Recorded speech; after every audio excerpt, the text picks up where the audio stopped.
I had to have one last look at his ex-wife, who was on her deathbed, according to my soon-to-be ex-husband Ethan, 2 years ago. She had had cancer for a very long period, and it had progressed greatly. I couldn't stop her from wanting to visit him. Ultimately, the pair had been acquainted from their early years. They were close throughout college and attended the same schools. A few years after graduation, they tied the knot, but after 7 years of marriage, they made the decision to divorce. Ethan refused to go to Australia so that his ex-wife Sophie might pursue her profession there. Ethan didn't want to move back here, even if Sophie had received a fantastic offer from Australia that would have paid considerably more. After much debate amongst them, she ultimately made the decision to relocate alone to Australia. They attempted long-distance dating, but regrettably it didn't work out, and they separated. They continued to communicate amicably, though. Through a handful of acquaintances, Ethan and I were introduced 5 years after his divorce. After we began dating for nearly 3 years, he proposed to me. Although, in retrospect, I believe it was my first error, I did say yes. He called Sophie his oldest friend in the world, and they remained very close even then. I was apprehensive about their connection at first, but Ethan had been so open with me, so I quickly understood that they were simply friends. Sophie was kind, and even came to our wedding, so I didn't feel intimidated by her involvement in his life. We were married for almost a year when I became pregnant. Though we hadn't been attempting, we were content. Sophie informed us at the same time that she had been diagnosed with brain cancer, which had progressed to the 3rd stage. I made an effort to be all right with Ethan, attempting to comfort her over the phone for hours at a time. Ethan had never given me any cause to assume that he was cheating, even after all these years of getting to know each other. That's why I said yes when he wanted to visit Sophie one final time before she died away. I didn't want to appear to be the antagonist. I felt it would be unfair to deny him the opportunity to say farewell while Sophie was dying. I was 6 months pregnant at the time. Ethan said he will be back in a few weeks. That was all right with me, and I made my parents move in with me while he was away. For the first few weeks, I chatted with Ethan every day. Sophie and I had a few conversations, and it was obvious that she was not feeling well. However, after a few weeks, Ethan informed me that Sophie's condition had difficulties, and he would need to stay longer. This kept happening a few more times, but I was patient and accepted it. My patience became weaker each time. I told him I couldn't wait any longer after nearly 2 months had gone. I threatened to have the baby by myself, and made it plain that I was sick of sacrificing everything for his friend who was dying. Ethan informed me that he would not come back until Sophie was gone, and that was his final choice, rather than coming back. I was enraged. We had an argument, and even though I felt awful afterwards, I yelled at him that I would have the kid by myself. I still didn't give him a call back. I was too proud to let it. Especially when I was pregnant, I didn't want to be the sort of woman who begged her husband to return. When my due date drew near, I remained silent to him. He was unyielding despite my parents' and in-laws' best efforts to reason with him. Even they stopped talking to him after a few arguments and concentrated on supporting me during my pregnancy. We had completely ceased talking about Ethan. I advised everyone not to bother notifying Ethan when I went into labor. I made the decision after giving birth to not talk to him again until he returned, and even then, only to say goodbye. I refused to file for divorce when my parents asked whether I wanted to. I wasn't prepared for the bother at the moment. It dawned on me in the next months that I could handle this on my own. Ethan's absence strengthened my conviction that I didn't need him in my life. I had to return to work, so my parents and in-laws were a big assistance. I was too busy to think about Ethan for several months after my kid was born. But as everything calmed down, I began to consider getting a divorce once more. I chose to hold off until he got back. Though he was no longer in contact with some of his relatives and friends, he had been cut off completely by both of our parents. I knew he knew I'd given birth previously, but he hadn't bothered to get in touch. My in-laws informed me a few weeks ago that they had heard from a few of Ethan's pals that he was returning. That meant Sophie was gone from our lives, which was a little sad, but I was more worried about Ethan coming back. I looked for divorce attorneys as soon as I received the news. After I settled on one, I told him about my circumstances and asked him to submit the necessary documents so that I would be prepared for Ethan's eventual return. To be quite honest, I had been looking forward to this day for a very long time. A few days ago, I finally had the opportunity to experience it when Ethan was outside when the doorbell rang in the morning. He looked really unusual and carried a lot of luggage, but that wasn't what worried me. Without saying anything, I allowed him inside when I opened the door for him, and he remained silent as well.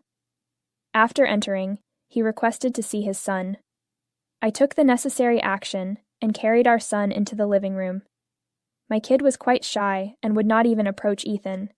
Instead, he stayed behind me because he had never seen this guy before. Ethan made a great effort to convince my kid to approach, but he refused. He had to go back to his room eventually so he could play with his grandparents. Though it was his own mistake, I could tell Ethan was sad that his own son did not know him. I took the decision to pull out the divorce documents and ask him to sign them in order to dissolve our union after he remained silent for a few minutes. After giving it some thought, he informed me he was not signing anything because he was not wanting to dissolve our marriage, which appeared to shock him considerably. We'd been living apart for the last year and a half, so I found it hilarious. Whether he wanted to dissolve the marriage or not didn't matter. If I went to court, I had a good chance of winning my case. I was going to stop waiting now that I had waited for 2 years. I told him that since our last argument a year and a half ago, he had not even attempted to contact me. We had already been officially divorced for a very long period, one could claim.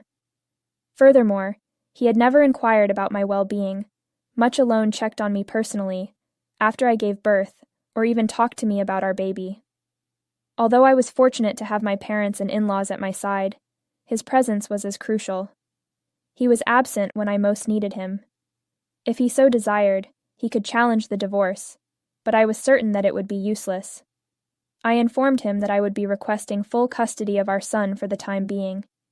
He would be allowed visitation privileges, and perhaps in the future, we might rework the custody agreement to allow him to see our kid for a brief period of time, mostly for the benefit of my son. But this was the best I could accomplish for the time being. He had seen his kid, and I had done what I had been waiting to do, so I asked him to go. We have nothing to talk about anymore. Instead of shouting at me or storming off, as I had expected, he just broke down on the couch. I was very taken aback by it, as I did not anticipate it. In only a few moments, he was crying like a little child. I made the decision to call his parents and let them know what was going on, since I didn't know what else to do. A man sobbing like that didn't seem like the right time to contact the police. It was clear he was really grieving, even if he was unable to express it. His parents arrived in a matter of minutes and had to physically pull him out of the place as he was unable to even stand up for himself. He was sobbing so much. I made the decision to talk to a few of his acquaintances after he passed away in order to learn more details about the circumstance.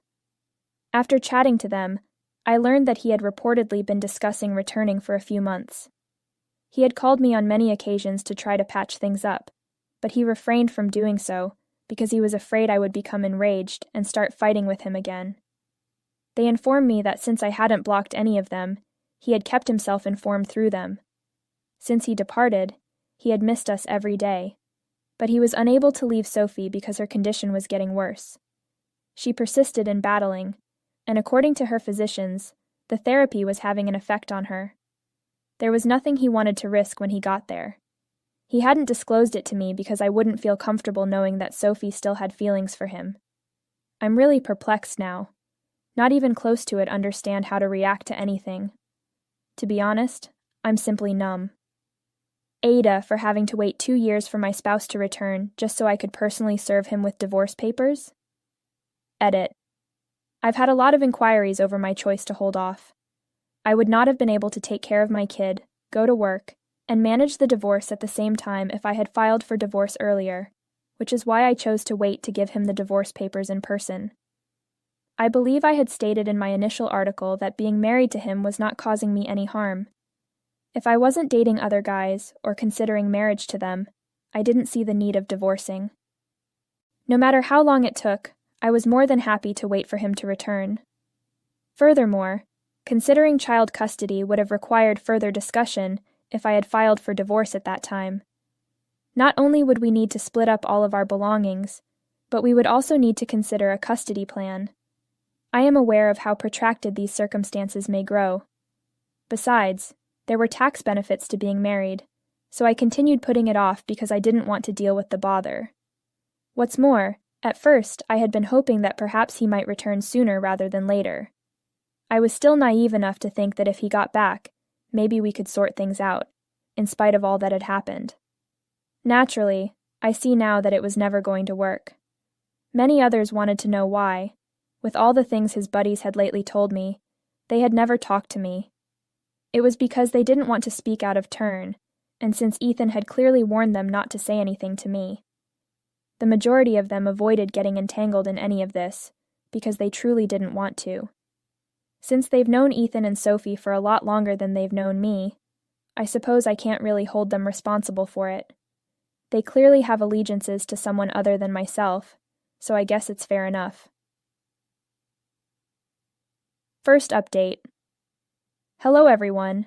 So a week or so ago, Ethan made his long-awaited comeback after 2 years, and when I gave him the divorce papers, he sobbed uncontrollably. After that, I talked to his friends and learned things that I had not known before, but I have come to the conclusion that nothing has changed. He ought to have talked to me, even though I understand that she needed him and was benefiting from the treatment while he was there. He ought to have explained to me that he was truly attempting to save Sophie's life by sticking with her. If he had been honest with me, maybe I wouldn't have left him, but he had only made things worse for himself. All of the falsehoods and the way he argued with me the previous time, never bothering to check in or reach out, simply kept repeating themselves in my mind. I'm not sure I will ever be able to bring myself to trust him again, or let go of what occurred, even if we decide to give our marriage another go and attempt to make it work. It was difficult for me to be apart from him for 2 years, especially after learning that he was living with his ex-wife. They used to date and had been together for a very long time, even if it's true that she was dying. I would have responded the same way if I had been in their shoes. Perhaps they would have gone much sooner, and wouldn't even have waited for him to return. Speaking of which, I've already drawn a lot of criticism for waiting those 2 years, but I've already given my justifications in the edit, and I have no desire to engage in the debate once again. To put it another way, I'm not even sure whether I love him, but I'm accused Ethan to being a single mother now. After the way he acted, all of my feelings for him vanished into thin air, and I'm definitely not to fault for any of it. That day he came back, I had sent him home with his parents because he had really lost it. I could see that his mental state was not good. I suppose I had overlooked the reality that, despite having given up on his own marriage and his opportunity to start a happy family, he had recently lost Sophie. It would undoubtedly be too much for anyone to handle. In his circumstances, therefore, I genuinely feel bad for him. However, I won't hold myself responsible for it. Ultimately, it was him who had placed himself in that predicament. To see how he was doing, I did stay in contact with his parents. They informed me that he was a recluse who only left his room for meals and lunch. I'm aware that he hasn't been doing well, but all I can do is offer my condolences. I still have the divorce decree here. All I have to do is get him to sign them, which I will do as soon as his parents let me know that he is feeling slightly better. I can't put this off indefinitely once again. I've already discussed custody of our son with my attorney, and I've begun drafting the necessary documents. Until our boy is mature enough to communicate with his father, I believe it is reasonable for me to desire sole custody of him. He has only known me as a parent thus far, and I intend to keep it that way until I'm certain Ethan can manage the responsibilities of fatherhood and won't try to snag it again. I've discussed it with both my in-laws and parents. They all believe that my application for full custody is the correct thing to do. I don't know if he will fight for his son's custody, but if he does, the odds won't be in his favor. Everyone, I believe, can attest to the fact that he is just not ready to be a parent at this time. Right now, It's best if my son is under my complete control. At the time, neither the divorce nor the custody are causing me any great concern. My in-laws will take care of the portion where they need to talk to their son about it, since I know they are on my side. I'm genuinely solely concerned about how I'm going to handle it emotionally. Ever since Ethan came back, I have felt so very tired and depleted. Sincerely, I thought that giving him the divorce papers would provide me closure and satisfaction, but that wasn't the case. The bitter taste that lingered in my mouth was probably caused by the fact that he just broke down entirely thereafter. Regardless of how they have acted or treated me, I don't want to be the sort of person that enjoys causing harm to other people. I really want this divorce to be finished, so I genuinely and truly hope that Ethan feels well soon. After waiting through this for 2 entire years, maybe ending it would help me feel better. If not, at least it will be finished. I'm grateful that my kid, as well as my parents and in-laws, will be there to support me till then. I'm confident I can overcome it. I've survived far worse and emerged stronger than before. It's simply that, like everyone else, I have trouble getting past this. Second update. So, 2 days ago, I finally heard from my in-laws. They informed me that Ethan was starting to feel a little better and that he intended to resume working. He had been working from home for the previous year or so. Since his employer didn't require him to be present in person, he could still work from home, but it seemed like he needed something to divert his attention. I assumed that he was doing better, and that it was time for us to talk to him again when they told me about it. Ethan was present when I went to see my in-laws this evening. He remained silent, appearing rather surprised to see me. I went up to him again with the documents and told him he needed to sign them this time. I couldn't wait for him to get well indefinitely, so we had to get a divorce. I understood that he was going through a really trying time, but he had to know that I had experienced far worse, and at least I was making the effort to see how he was doing. There was no one to take care of him. He remained silent for some minutes. When he did say something, it was only to apologize profusely for everything. He said that he ought to have informed me up front why he was remaining with Sophie in order to give her a better opportunity at life. He had made a mistake. He had not only lost Sophie, but his family as well. He began to cry once again, and even though I felt terrible for him, there was nothing I could do to support him. I merely held the papers in my hand and waited for him to take them and sign them. I felt it was a really poor legal decision that he signed the divorce petition without even trying to read it. He informed me he had no right to dispute anything because of what he had made me go through. He trusted me to be fair, no matter what parameters I came up with. And I suppose I had.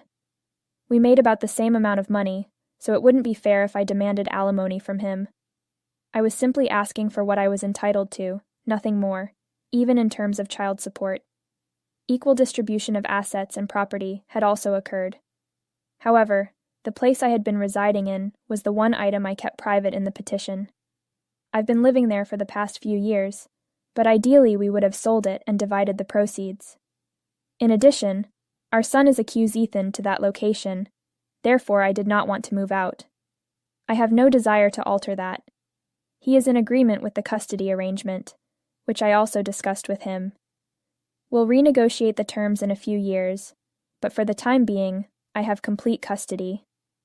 Later on, I will have the opportunity to sign the papers, but everything is set in motion after speaking with my lawyer. I suppose I may now at last feel somewhat relieved. I truly do, and I'm excited to have more freedom in my life.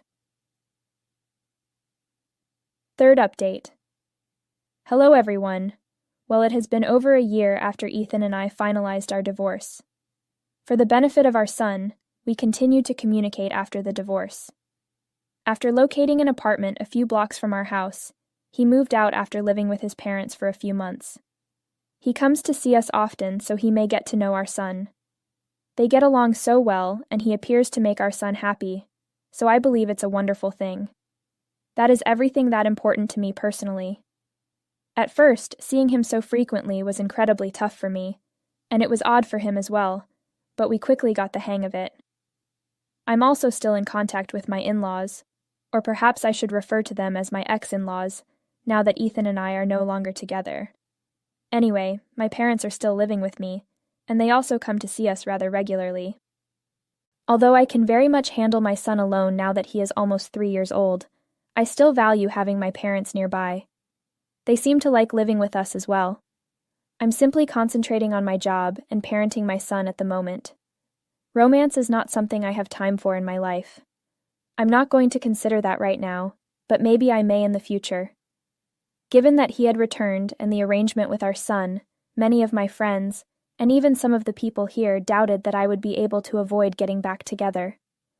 I would have to visit him rather frequently, but thus far, there hasn't been any trouble, and I don't expect there will be any in the near future.